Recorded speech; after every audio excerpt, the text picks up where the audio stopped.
సంతానం చేయాలంటే యజ్ఞం ఉందని పుత్రకామేష్టి ఉంది. ఎందుకంటే అంతకుముందు గర్భంలో లోపం ఉండబట్టి కదా సంతానం కలగంది. ఈ పదార్థాలు వేశాక అవి ఆవిరయ్యాక ఆ పొగని పీలుస్తారు దంపతులు. దానివల్ల ఇలా పీల్చగానే అవుతుంది, ఇలాగ యజ్ఞధూమం ఇలాగా పిలుస్తారు హాయిగా. పురోహితుడు చెబుతాడు, అమ్మ లాజహోమం చేసి, అమ్మ ఇద్దరు ఇలా చేయి పట్టండి అమ్మా, దైవప్రసాదంగా భావించండి అమ్మా, చక్కగా ఆ పొగ సేవించండి అమ్మా అంటాడు.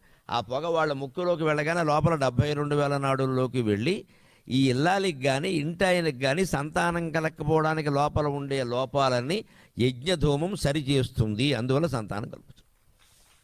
ఇప్పుడు ఏమీ రవ్వంత అనుమానం లేదు. పుత్రకామేష్టి ఎలా చేస్తారో ఏమిటో బృహదారణ్యకోపనిషత్తులో స్పష్టంగా ఉంది, ఏ పదార్థాలు వాడతారో ఎలా చేస్తారు. అప్పుడు యజ్ఞం నుంచి ఒక అపూర్వమైన శక్తి పుడుతుంది. దాన్ని అపూర్వం అంటారు ప్రత్యేకంగా. అపూర్వం పుట్టిందా అంటారు, టెక్నికల్ నేమ్. ఆ అపూర్వమైన శక్తి దశరథుడి పుత్రకామేష్టిలో అగ్నిదేవుడు పాయసంతో రావడం, ఆ పాయసమే అందరికీ ఇచ్చారు.